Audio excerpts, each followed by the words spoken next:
Te adoramos, Señor, esta mañana.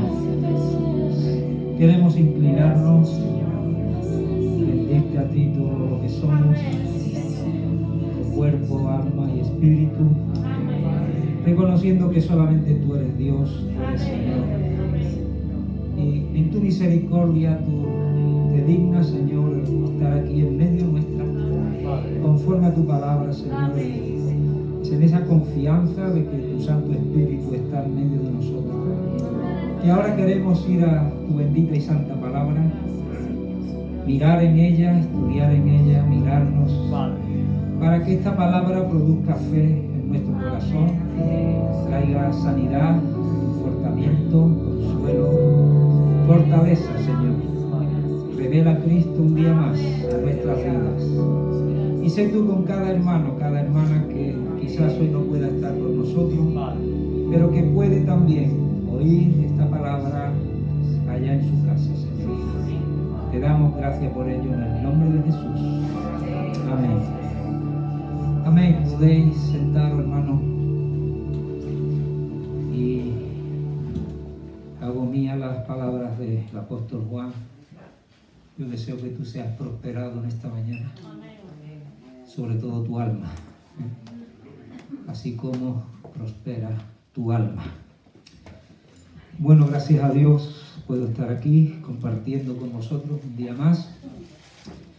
Él me ha dado fuerza, me ha dado lo que hace falta para atreverse a compartir la palabra con el pueblo de Dios.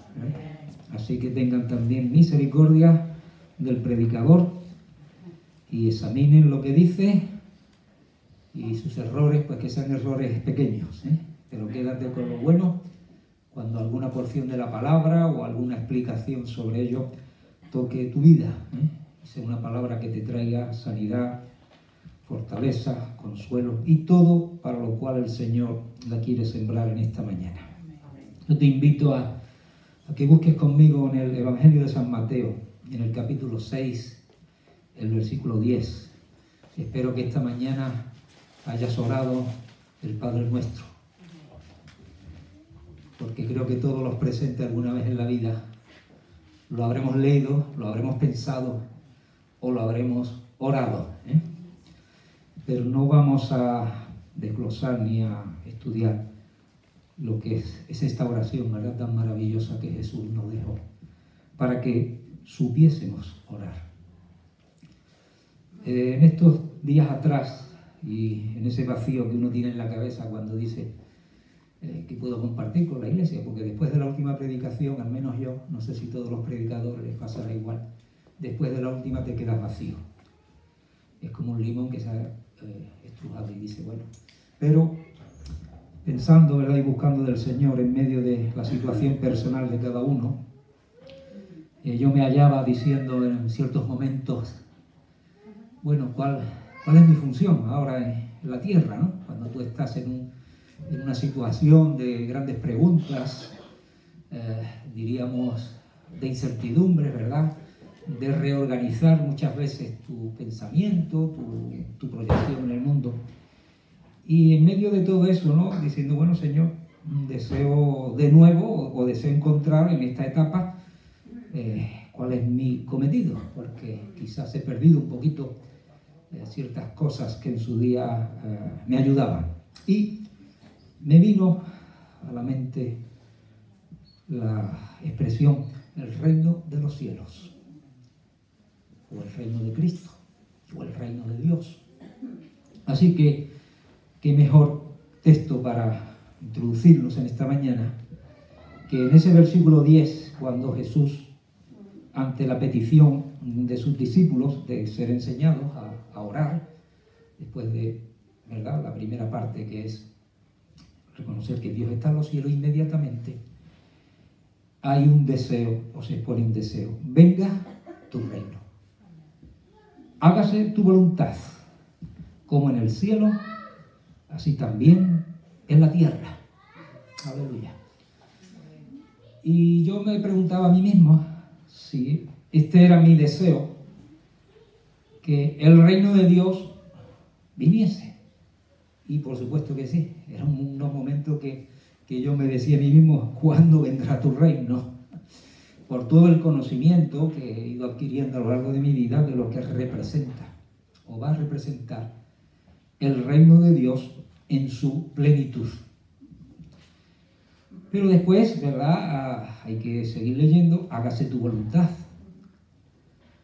Cuando la voluntad de uno, pues, en cierta manera, pueda colisionar o pueda desear o anhelar algo que en ese momento, pues, Dios parece que lo tiene parado. O Dios no va en esa línea que tú te gustaría, desearía y anhelarías. Dice, si viene o si está el reino de Dios, el reino tiene un rey. Y en este caso es un rey que reina. La mayoría de los reinos que hoy quedan sobre la tierra, muy pocos, algunos sí, el rey es el que manda totalmente, pero la mayoría son reinos donde el rey más bien tiene un papel o tiene una figura representativa, pero no es diríamos, el que reina en su totalidad y dice lo que hay que hacer y lo que no hay que hacer, y su poder a lo largo de la historia, la mayoría de los reinos que hoy quedan, y después hablaremos del nuestro, pues hay una función, pero no todo está bajo su real voluntad. Pero en el reino de Dios, Él sí reina. Amén. Así que dice, o decimos, hágase tu voluntad. Aleluya.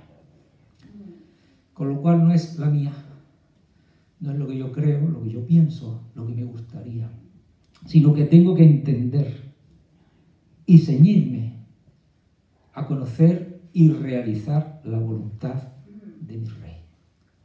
Si es que yo deseo que el reino de los cielos venga. Porque dice, como en el cielo no hay duda de que se cumple 100% la voluntad de Dios. Dice así también en la tierra. Entonces, ¿qué pasa? ¿Que en la tierra no se está cumpliendo la voluntad de Dios?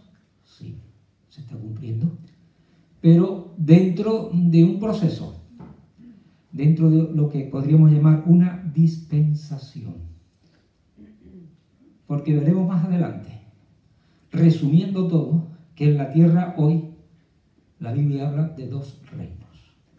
O el reino de Dios, el reino de Cristo, el reino de la luz y el reino de las tinieblas. Y dice además que ambos están en colisión.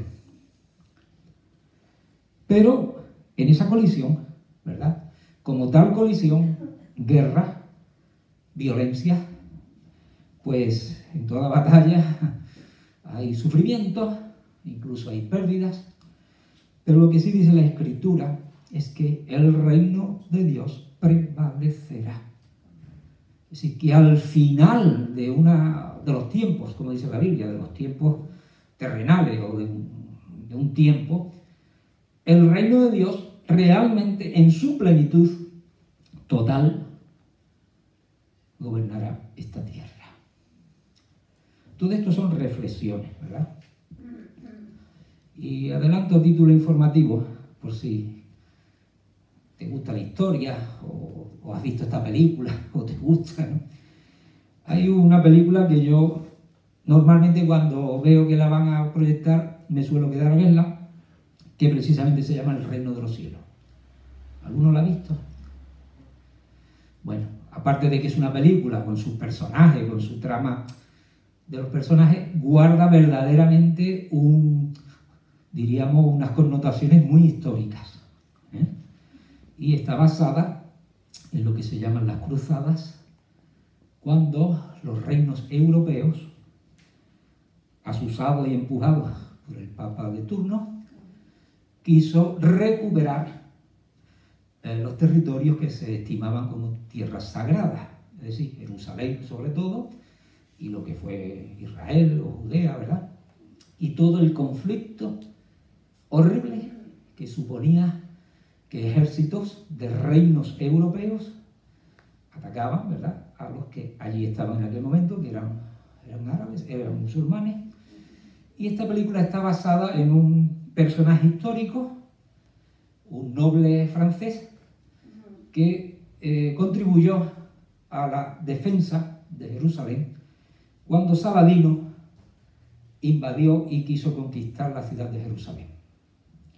Fue una defensa heroica, de tal manera que, aunque entregó la ciudad, porque no tenían la suficiente capacidad defensiva, pero lo hicieron de tal manera y a tal nivel que Saladino les respetó el que salieran de allí pues con sus armas, con sus banderas, y hasta la costa iban a ser protegidos para volver a Europa. Y entonces, en un momento dado, este personaje que vio tanta sangre, tanta lucha, tantas cosas, ¿verdad?, dijo que el reino de los cielos no podía ser eso, sino que estaba en el corazón de las personas. Digo, qué gran descubrimiento. No sé si diría esa frase o no, pero en la película se dijo, ¿verdad? El reino de los cielos no consistía en conquistar una tierra, una ciudad, por muy representativa como podía ser Jerusalén, con la de sangre, con la de violencia, con la de engaños, con la de miserias humanas que suponía todo aquello. Dice, eso no puede ser el reino de los cielos. Y él dijo, el reino de los cielos está en el corazón. Muy bien. La Biblia habla mucho y hace muchas referencias, ¿verdad? Si miráis en una concordancia, como yo he hecho, buscáis la palabra reino de los cielos, reino de Cristo, saldrán multitud de textos bíblicos, tanto en el Antiguo como en el Nuevo Testamento. Reino de Dios, reino de los cielos, el reino de Cristo, y también reino de las tinieblas, y también los reinos de este mundo. Y establece una serie de diferencias, ¿verdad? Identifica, de alguna manera, cómo son los distintos reinos que en este mundo pueden encontrarse. Diferenciando, aunque hay un esquema muy parecido en lo que representa cada uno, también en la manera de interpretarse, en la manera de quién es su rey, quiénes son los súbditos, cuáles son sus leyes, cómo se identifican, cuáles son sus fronteras, cuáles son sus propósitos, cómo se entra, cómo se permanece, cuánto durarán y sobre todo su confrontación. Voy a poneros ahora unos ejemplos prácticos. Hace unos días pude hablar con unos hermanos nuestros, que todos conocéis, pero no voy a decir su nombre, que hicieron un examen para adquirir, o dentro de un proceso, para adquirir la nacionalidad española. Y de hecho, hoy en el mundo hay muchísimas personas que les gustaría, están luchando, están procurando salir de la nacionalidad que tenían antes, o al menos compartirla y tener la nuestra. ¿Cuántos hermanos, verdad, que han venido de otros países por diversos motivos, han entrado en ese proceso? Y hablando con ellos, una parte del proceso, aparte de un número de años y lo que sea el expediente, uno de los procesos fue un examen de 250 preguntas, creo, con un temario, donde tenían que demostrar que tenían un conocimiento de este país, de cómo somos, o cuál es nuestra historia, cuáles son nuestras leyes.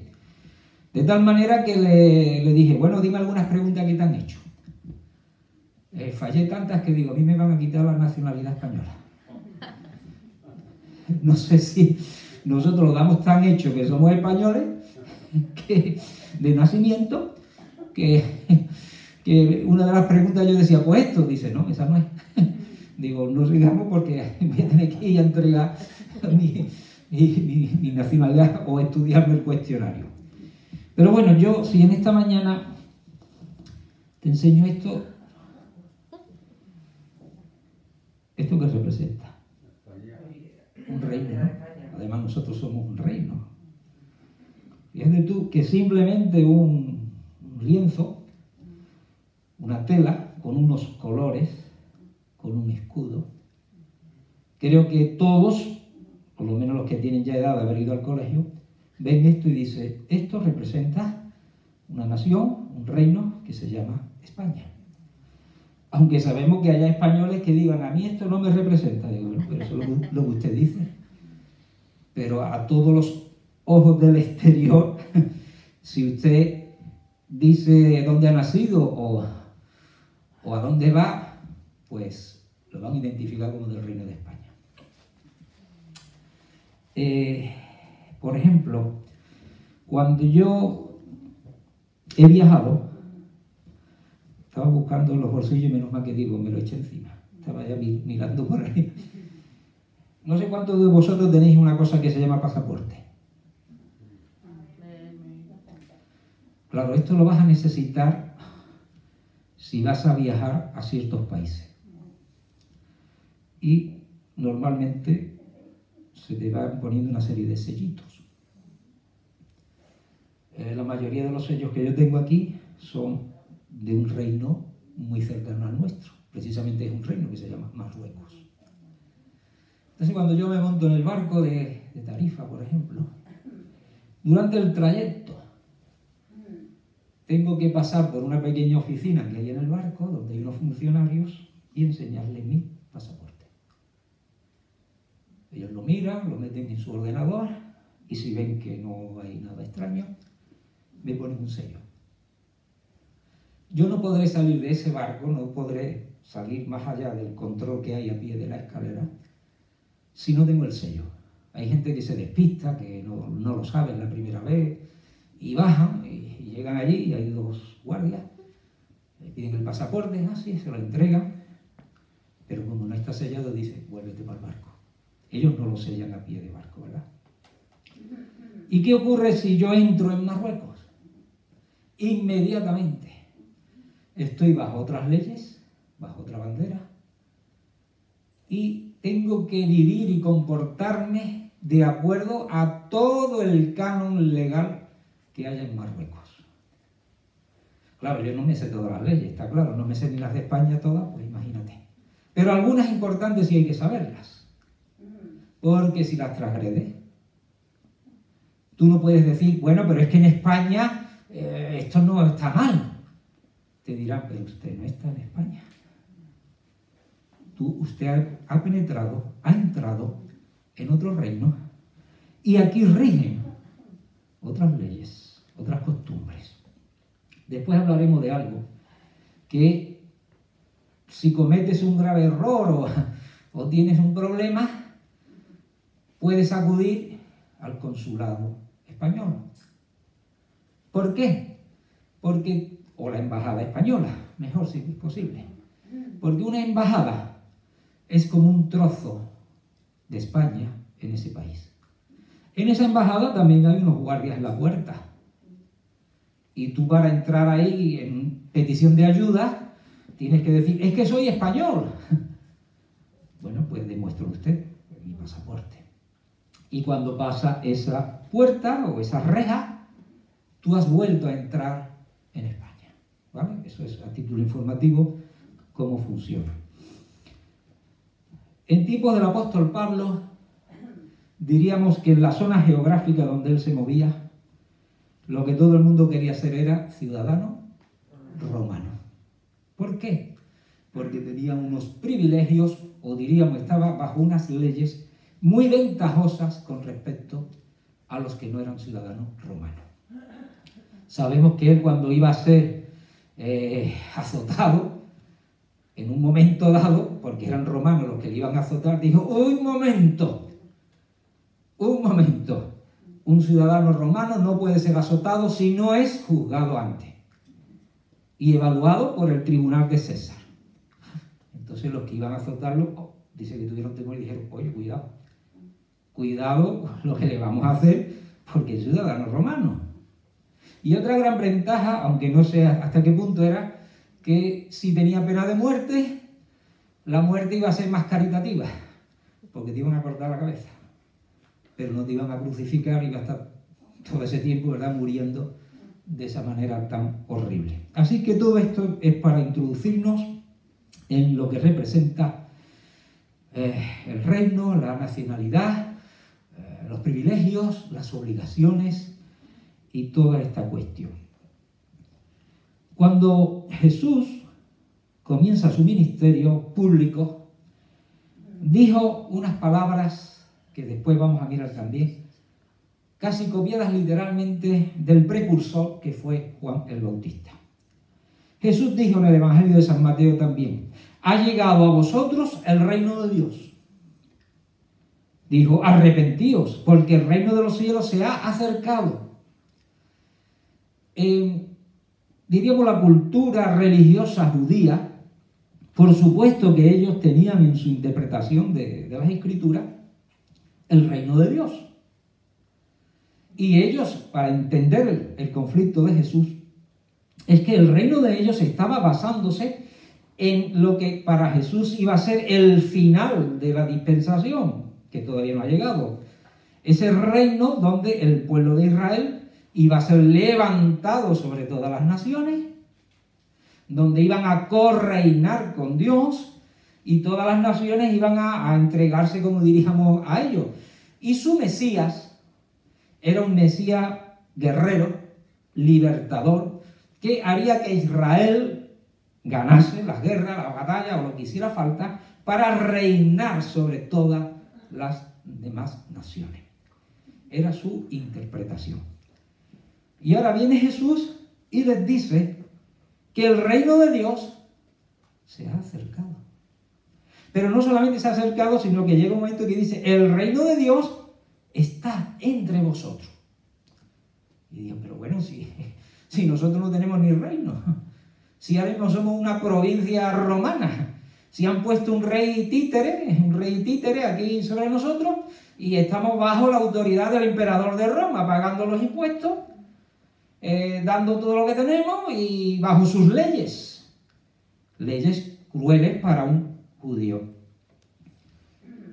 Sabemos que fueron las mismas palabras que usó Juan el Bautista: el reino de los cielos se ha acercado. Cuando Jesús comisiona a sus 70 discípulos, que iban de 2 en 2, por todo lo que era, vamos a decir, Israel, Judea, todo lo que era donde estaba sentado el pueblo de Dios, entre otras cosas les dijo: entrar en una ciudad, preguntar por una persona noble, ¿verdad? Si os recibe, pues posad allí, quedaros allí siendo alojados por ellos, vuestra paz le acompañará. Si no os reciben, vuestra paz se retirará. Pero era el mensaje que tenían que decir: se ha acercado a vosotros el reino de Dios.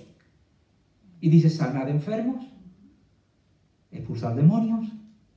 Es decir, llevar el mismo mensaje que yo os estoy dando. Y además los ungió, porque para sanar enfermos, liberar demonios y hacer milagros hay que estar ungido. Por eso él sopló también sobre ellos, ¿verdad?, en cierta manera, y les comisionó con una misión que iba a demostrar, iba a hacer visible lo que representaba que el reino de Dios estaba en medio de ellos en aquel momento, en aquella dispensación. Ahora,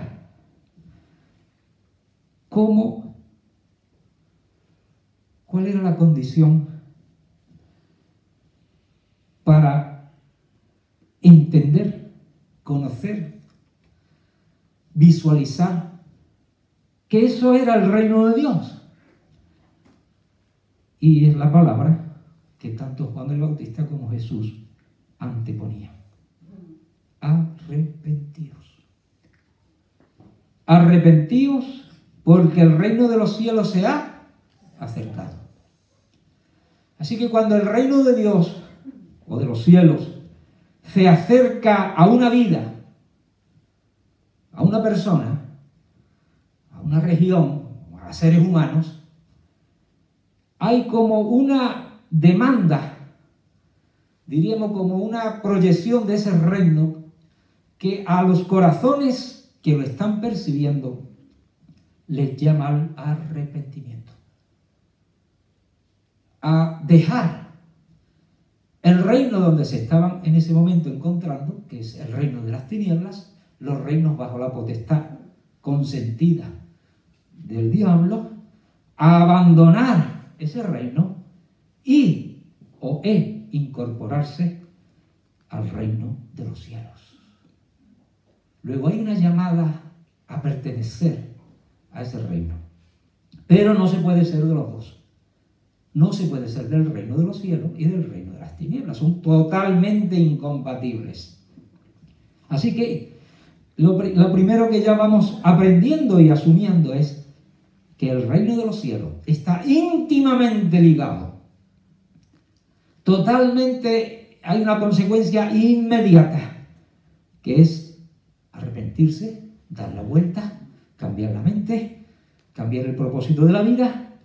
¿Por qué? Porque el reino de los cielos está tocando tu puerta. Está tocando tu vida. Toco, si alguien me abre, entraré. Y este reino cercano y que se mueve en el mundo, dice la Escritura que debe ser buscado y anhelado fervientemente hasta entrar y permanecer en él. Es como si yo estuviera viviendo ahora en el peor país de la tierra, donde hay guerra, hay conflicto, soy perseguido por mis ideas, o hay una guerra, o hay una hambruna tremenda, y yo digo, Dios mío, o no digo Dios mío, me digo a mí mismo, yo no puedo, yo tengo que salir de aquí. ¿Cuántas criaturas, cuántos seres humanos se embarcan en un viaje a través de los desiertos, se embarcan en un cayuco, ponen a riesgo su vida y hacen todo lo posible por salir de donde nacieron y llegar a otro país que dicen, bueno, por lo menos aquí hay paz, o aquí hay trabajo, aquí hay seguridad social, aquí hay muchísimas mejores condiciones en las que yo estoy viviendo. Y no hace falta que dé más explicaciones porque nosotros eso lo conocemos perfectamente. No debería ser igual el querer dejar el reino donde hemos nacido. Todos nosotros hemos nacido en el reino de las tinieblas. Hemos nacido en pecado, ¿no? ¿O no? Hemos nacido en este mundo y la Escritura dice, pues, cómo están los reinos de este mundo y la naturaleza que hemos traído. No debería de ser nuestra mayor anhelo y deseo entrar en el reino de Dios.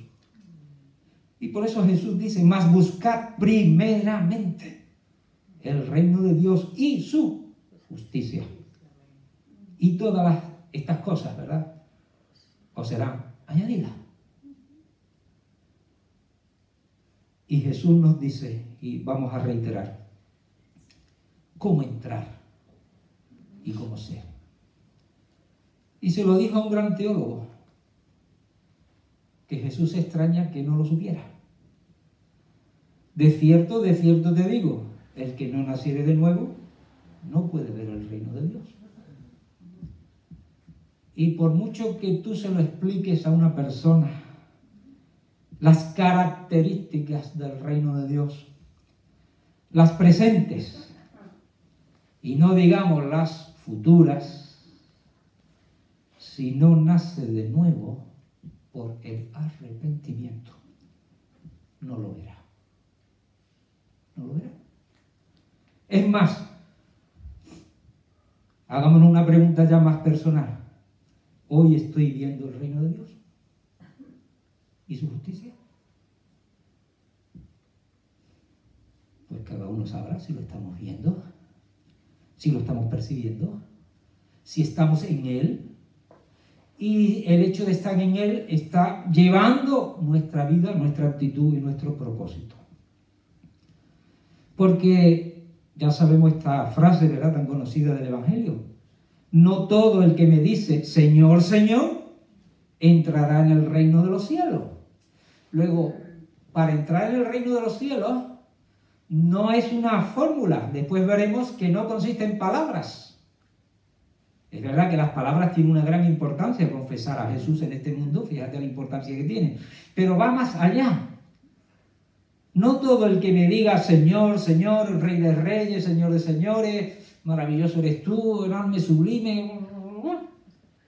Eso es una garantía o es lo que va a hacer que entre en el reino de los cielos ya aquí, que se está moviendo, que está cercano, sino no digamos en su plenitud. Dice, sino el que hace la voluntad de mi Padre que está en los cielos. Hágase tu voluntad.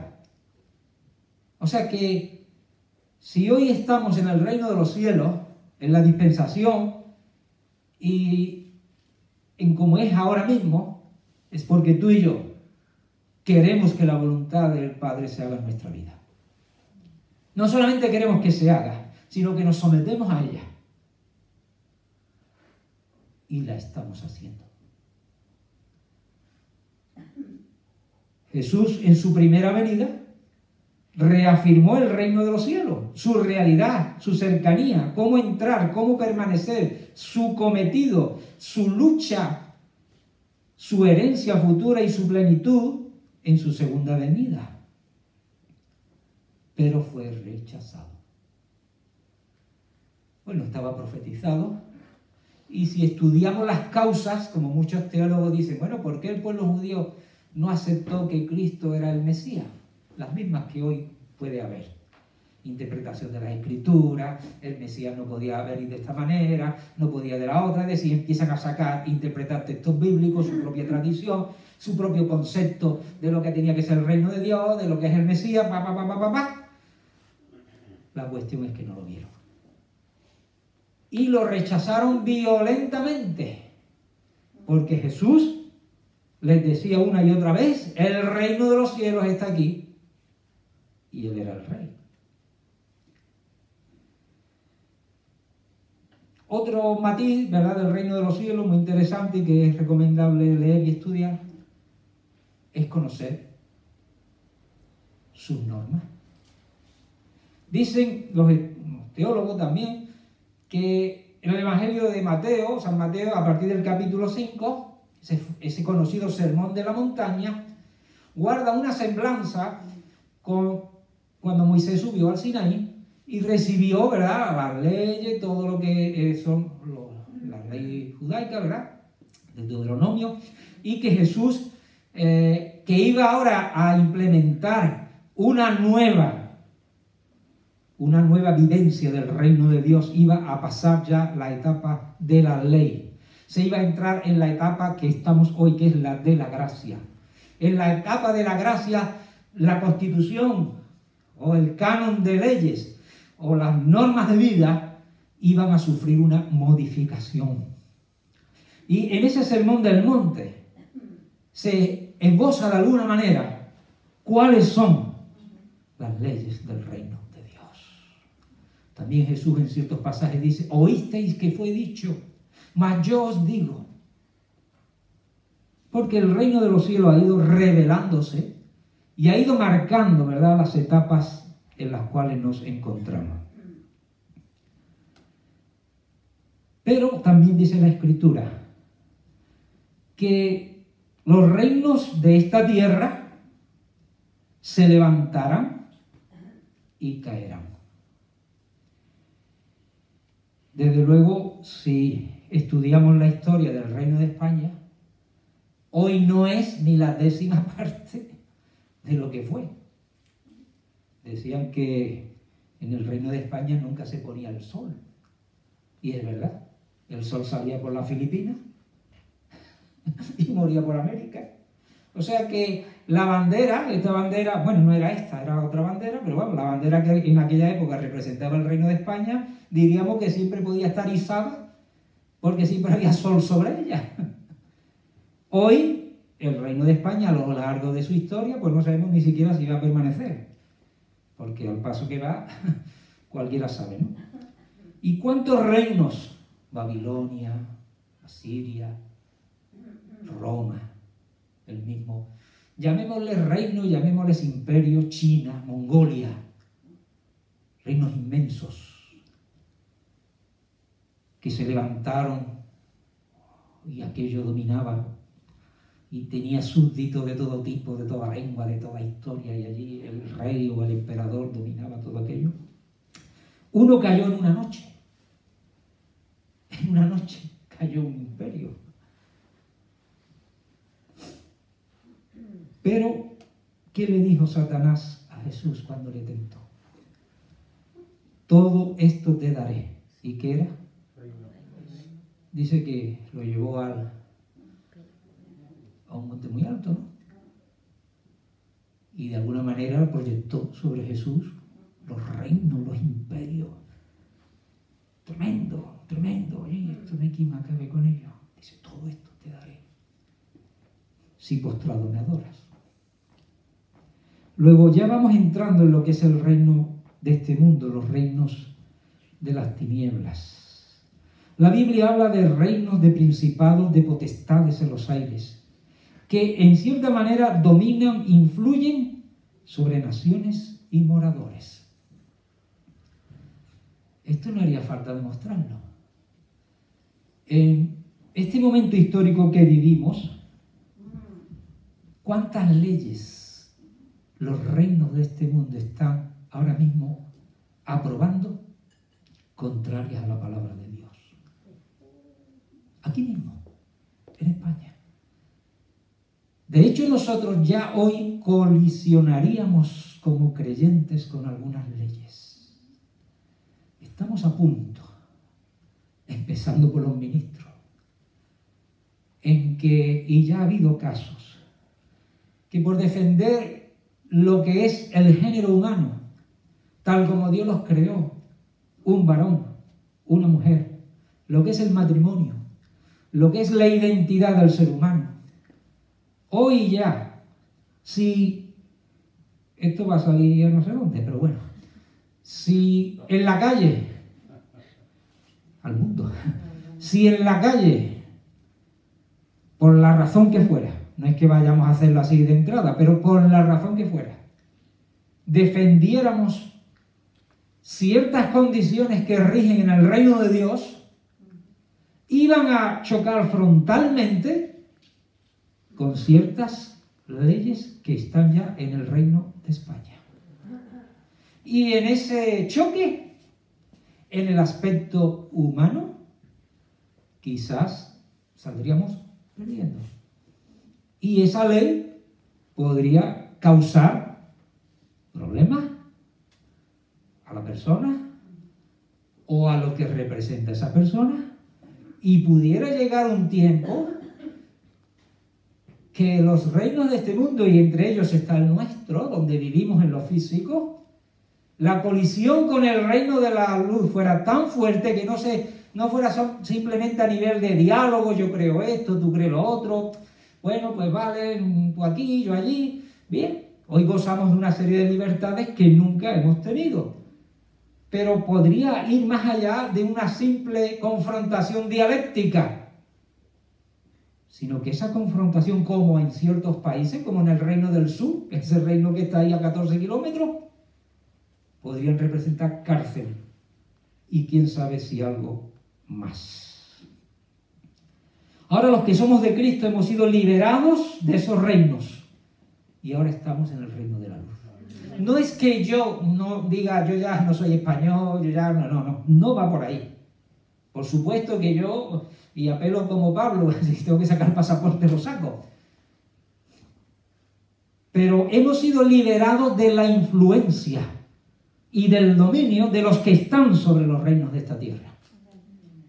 Porque dice que hemos pasado, escribe Pablo a los Colosenses, con gozo, dando gracias al Padre que nos hizo aptos para participar de la herencia de los santos en luz, el cual nos ha librado de la potestad de las tinieblas y trasladado al reino de su amado Hijo. ¡Aleluya! Yo, hermanos, de verdad, siéntete como yo me siento.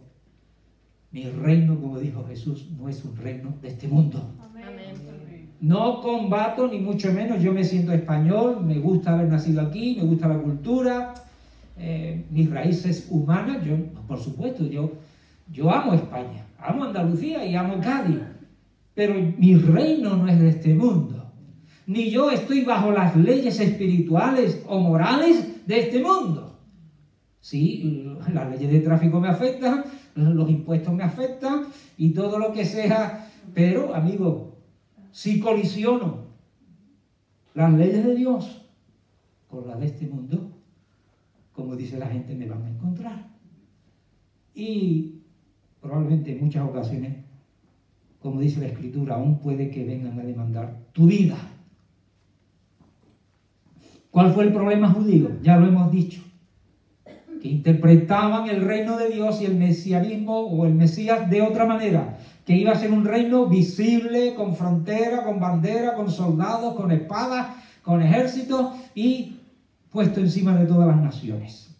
Pero la palabra de Dios dice, no es un reino de comida, ni de bebida, ni de palabras, sino de paz, de gozo y poder.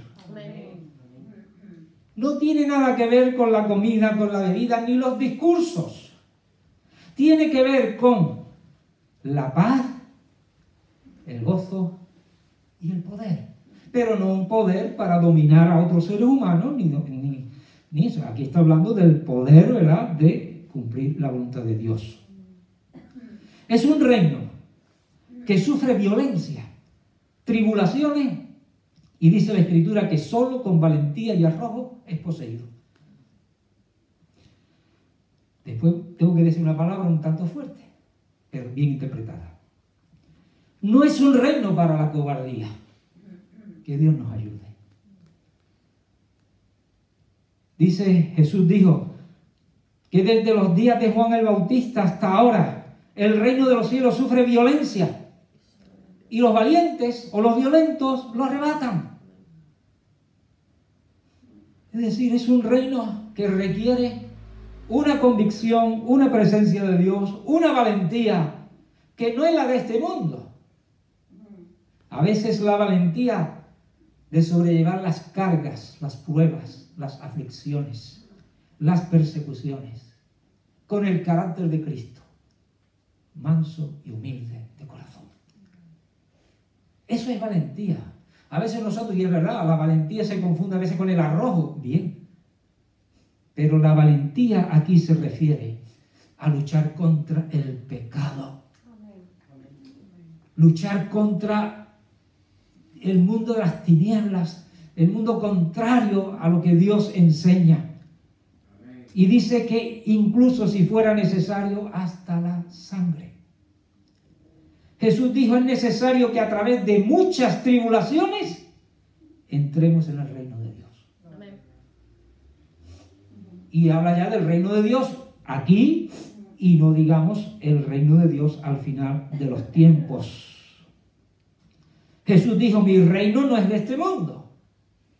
Cuando fue interpelado por Pilato, mi reino no es de este mundo. Si fuera de este mundo, mi padre mandaría mi ejército y acabaría, lucharía y pelearía por mí. No es un reino para acobardarse. En Apocalipsis dice que no entrarán entre una gama de actitudes del ser humano los cobardes. La Biblia dice, ninguno que pone su mano en el arado y mira hacia atrás es apto. Por eso tenemos que pedir al Señor que nos dé poder, fuerza, arrojo, valentía. Hermano, cobremos ánimos, Dios mismo va adelante y pelea por nosotros. Al final, la victoria es nuestra. Y heredaremos su reino, porque a Él le ha placido dárnoslo. No temáis manada pequeña, porque a vuestro Padre le ha placido daros el reino. Manada pequeña.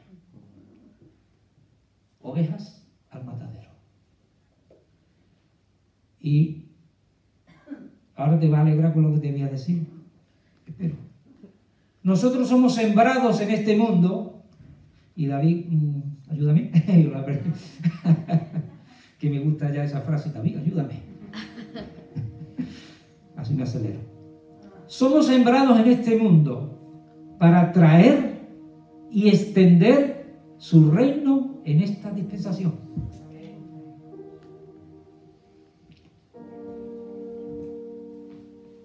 Tenemos que tener visión de reino. No mi voluntad, la tuya. Estamos puestos con un propósito. Aún en la cárcel más oscura, con las cadenas más gruesas, con la sentencia de muerte sobre la cabeza, mientras haya vida, yo tengo visión de reino. A Jesús le pidieron los discípulos que le explicase una parábola. De 3 que dijo, le pidieron una. Explícanos la parábola de la cizaña. Y Jesús se la explicó. Dice, el que siembra, ¿qué es lo que siembra? La buena semilla. ¿Cómo nos llamamos? La buena semilla, ¿no? O sea, que es bíblico nuestro nombre, ¿eh? Dice, es el Hijo del Hombre. Pero dice, el campo es el mundo. Y la buena semilla son los hijos del reino. Y la cizaña los hijos del malo. Luego tú y yo somos semillas buenas en las manos del sembrador. Y Él la esparce sobre el mundo. La siembra. Y hay cizaña. Y crece junto. Y a veces la semilla producirá gran fruto y otras veces la cizaña la tapará o tratará de ahogarla. Pero tú y yo estamos sembrando en el mundo por la mano del Maestro. Amén. Pablo decía que somos embajadores de Cristo. Estamos en la embajada del reino de los cielos. Y todo aquel que corra a esta embajada para salvación, nosotros le diremos, reconciliaos con Dios. ¿Qué es lo que Pablo decía? Somos embajadores del cielo. Y como embajadores tenemos una dignidad, tenemos que tener una dignidad, representar al reino de los cielos. Un embajador digno que representa los asuntos de su reino. Y cuando vengan los afligidos del mundo, los que huyan de las tinieblas, buscando ese reino, le abriremos la puerta, pero diciéndole, reconcíliate con Dios, y entrará en el reino. Y al final de los tiempos dice, luego, el fin, cuando entregue el reino al Dios y Padre, cuando haya suprimido todo dominio, toda autoridad y potencia, porque preciso es que Él reine hasta que haya puesto a todos sus enemigos debajo de sus pies. Y un día Cristo dice que entregará el reino al Padre, y el Padre se lo dará al Hijo, y nosotros reinaremos con Él, porque Él reinará para siempre. Apocalipsis dice, y nos ha hecho para nuestro Dios reyes y sacerdotes, y reinaremos sobre la tierra. No habrá allí más noche, y no tiene necesidad de luz de lámpara, ni luz del sol, porque Dios el Señor los iluminará, y reinarán por los siglos de los siglos. Ponte de pie, hermano, vamos a orar. Señor, te damos gracias esta mañana. Y que esta palabra bendiga nuestras vidas. Y decimos, venga tu reino.